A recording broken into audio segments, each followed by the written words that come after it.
President Nauseda, thank you so much for hosting us. And of course, this is on the eve of a very important summit, the NATO summit in Vilnius. I know you have been preparing for this now for months. It's a big date for you tomorrow. And of course, one of the key topics will be, we know it, it's Ukraine. And yesterday, President Biden indicated they're not ready yet for NATO. In your view, are they ready for it?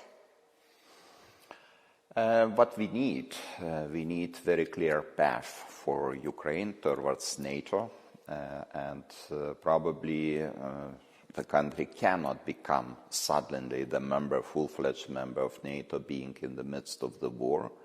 But it's not enough to repeat those old formulas of Bucharest summit that the doors of NATO are open. Yes, we can see practically that the doors of NATO are open for Finland and most likely for Sweden, but Ukraine should know that the doors of NATO are open for them too.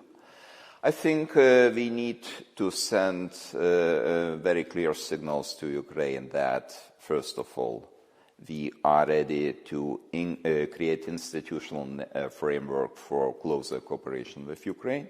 It will be done in form of Ukraine's NATO Council. And then that the procedure of entering or integration into NATO will be more simple without members' action plans. And probably we can agree on that too. So no map for Ukraine? No map, we can agree on that too. At least this is a position of my country, but I know that many countries too. And maybe all allies.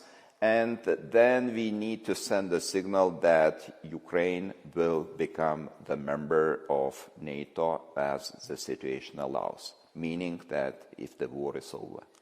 And that is exactly what they want. It's that sentence. Do you think you can get to that almost linguistic? Well, it's about the grammar. We are still in process of discussions, and I know that even now the discussions will start in 1 hour, and probably those discussions will be dedicated to this subject. And what is the message to some of the allies? Because it's not just the United States. We know there's other allies who say this is a country at war and there's a risk of escalation. And of course, we know that Russia will say, there you go, we're not fighting Ukraine, we fight NATO. What's your message to those allies? What will you say? Yes, we all agree on that the country is in the war. And what will happen if let's imagine that we will just invite Ukraine to become the member of NATO right now. What will happen with Article 5?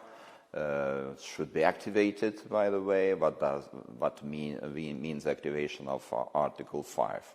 The Third World War. So this is the reason why we understand how serious is the situation, and what Ukraine needs right now is full support in military, economic, humanitarian means, and we are providing the military support to them. And I know that many countries arriving to Vilnius will bring additional portfolios of support to Ukraine. But we should also understand that Ukraine needs a signal about the potential membership tomorrow. And if we will be able to deal with that and to deliver this kind of support, political support to Ukraine, of course it would create huge stimulus, fighting spirit of Ukraine. I remember the story with candidate status towards European Union. And I had a conversation before we took those decisions, conversation with President of Ukraine, Volodymyr Zelensky. He said to me, look, maybe for these guys which are fighting on the battlefield, this is not a critical issue because they might be dead tomorrow. But for their families, for their children, to receive this kind of political support, there's a reason why you fight. To see the light at the end of tunnel, it's very important. And we did it. We started from zero. I remember the initial discussions about the candidate status. No, some countries were absolutely against that and saying that it's not possible. It's a matter of very, very long future. But then suddenly the situation changed in 3-4 months. And June 2022, we are already able to take the final decision. So maybe it would be good analogy with the membership in NATO. But of course, we first of all, we need to send the kind of signal to Ukraine that it is possible. The doors are not closed. But in order to show that the doors are indeed open, we need the algorithms, how to proceed. And the Ukrainians, to follow up on your analogy, they say that when you stay in the gray area, that's the most dangerous area. And they also say there's a risk that if we always stay there, we become a failed state, that the stakes are that high. Would you agree with that assessment? The green zone means zero deterrence. If we have zero deterrence, there will be all the time the adversaries which will be testing our deterrence. And this is the reason why we have to take necessary decisions to avoid such bloody scenario which occurred in Ukraine. And the best instrument to strengthen the security of eastern flank. Yes, I believe that in some situations the reinforcement is good measure. But having in mind what is happening in Belarus, we are talking that, look, this is a matter of few hours to bring the potential enemies, military forces, no matter Wagner or other kind of formations, to the border with Poland and with Lithuania. And is the reinforcement adequate measure to deal with this kind of threats? Sometimes it's not adequate, and we need boots on the ground. We need more forward defense here. Not only manpower, but of course military capabilities, military equipment. And this is happening. And one more element of Vilnius is agreement on air defense on rotational basis. We sent a letter, all Baltic presidents, that air defense systems on rotational base probably would be most suitable in current situation where we have the lack of supply, lack of resources, and this is very important to find efficient measures to protect our sky and protect our airspace, because the experience of Ukraine shows how important it is to control airspace, because otherwise you get huge losses. And of course you mentioned Belarus, and that's a point that I'm interested in, because obviously your geography, it is what it is. On the one hand, there's Kaliningrad, and then now Belarus. I wonder, do you have any information as to what is going on there? Because it seems there's some funny business going there. Lukashenko said he would host Prigozhin. It seems that he's gone back to Russia. Now today a report that he met with Vladimir Putin, and then this open invitation for Wagner to go to Belarus. When you look at that situation overall, what do you think is going on behind the scenes?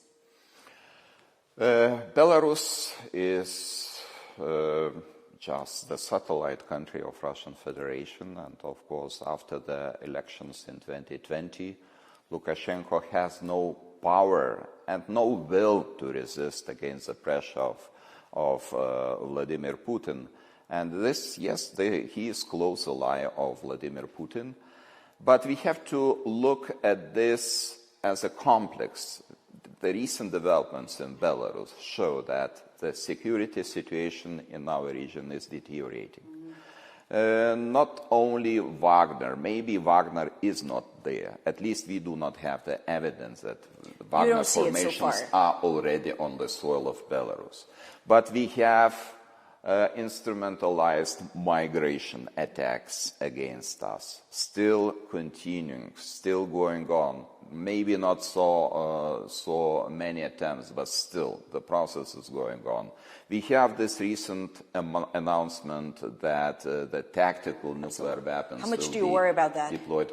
We are worried because we have the data that this is already happening. and the infrastructure for the deployment of nuclear tactical nuclear weapons is already there. And this is a matter of time when the weapons will arrive.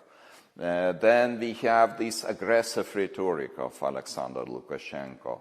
So all putting together, we have very bad cocktail, insecurity cocktail, and we have to be aware. And this is the reason why we are arguing and we are argumenting to our allies that we have to pay more attention to the security of this region, and the best instrument or best measure to deal with it is more forward defense on ground. And that 2%, I guess, commitment for spending now absolutely has to. Now everyone has to comply with that. Do you think there has been a change in the mindset that security is part of democracy now almost? The security is the best way to secure the democracy, but also our prosperity, because I remember those discussions even in my country 10 years ago. Do we need to spend more on defense because we need to increase the social benefits, we need to increase the pensions? There was a feeling that there is a trade-off between those two goals. Now my population understands very well that without security there will be no prosperity, because we will lose our independence, will stop to exist as a sovereign country. And I think that this understanding should come to all our allies, and I hope that we are already in this stage. And the spokesman for Vladimir Putin, Dmitry Peskov, said today, we're keeping a very close eye as to what happens in NATO. And he also said again, once again, you see the Baltics always being very aggressive. When you hear that, do you worry about it, or you say, the NATO summit, it will go the way we want it to go? There's no fear of Russia. We are not aggressive. First of all, we are not aggressive. We never had any idea to be the threat to Russian Federation. But on the other hand, we understand very well the threats of Russian Federation. But don't let to be intimidated by Russian Federation, because all the time they use this instrument of misinformation, propaganda, and intimidation. And let us to be strong, united, and I hope the Vilnius summit will be a sign of our unity, but unity which is productive, leads to the decision-making, and we don't need the discussions or blah, blah, blah. We need the decisions, and I hope Vilnius summit will be the summit of decisions. And just as a final question, because I have to let you go, you say no more blah, blah, blah, let's get into action. President Erdogan just arrived to Lithuania, and he appears to now say, if you want me to say yes to Sweden joining NATO, then you have to talk about the European Union for Turkey. In your view, are they connected? And is it fair that he's doing this right now at such a critical moment? You know, I really would like to understand that Turkey has interests. But, you know, my wish is that these requirements should stop, should end somewhere. Because there were the requirements which were fulfilled by Sweden. But this requirement and this context of membership of Turkey in European Union is a new one. It has nothing to do with the memorandum. So far, this is the first time I hear it. And, you know, in such a situation, of course, it would make the decision-making and membership of Sweden even more complicated. So I think we have to agree that right now Sweden's membership is a very important element of our security, and especially the security of Baltic region, and strategically and tactically. And I really count on understanding of Turkey that we would profit, we will win as an organization of 32 allies more than organization of 31 allies. So probably the membership of Sweden will be the matter of very, very short time. My dream is that it happens in Vilnius, and it will have the positive response of Turkey. But even if it will be not the case, I hope that we will welcome Sweden as a new member of NATO very soon.